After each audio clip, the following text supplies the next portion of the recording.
Fala galera, tudo bem? Beleza? Aqui é o Marcel do canal Paraísos do Litoral e hoje estamos aqui em Caraguatatuba. Aqui atrás de mim está a Praia do Capricórnio. Praia do Capricórnio, que é uma praia de tombo, tá? É uma praia muito linda, maravilhosa. Ela faz divisa com o Massaguaçu também. E essa Praia do Capricórnio, tanto aqui o Capricórnio quanto o Massaguaçu, é de mar imponente, hein? Aqui o mar é imponente. É uma praia muito linda. A praia, para você entrar, tem que saber sair, né? Quando o mar tá calmo, porque quando o mar tá meio revoltado aqui, fica um pouco mais perigoso ainda, tá? Mas no geral, é uma praia muito bonita. Vocês podem ver olha só as imagens aqui atrás de mim.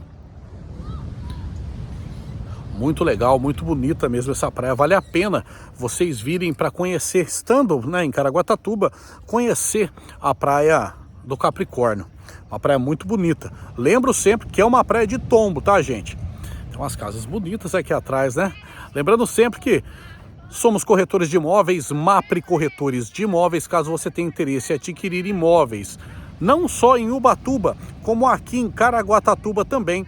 É só chamar a gente, 12991944851. Então, até a trabalho, né? Estamos aqui em Caraguatatuba hoje, segunda-feira, 10 de julho, são 10 para 5 da tarde e a gente parou aqui um pouquinho na Praia do Capricórnio e eu vou mostrar um pouquinho, fiz algumas imagens, vou mostrar para vocês aí.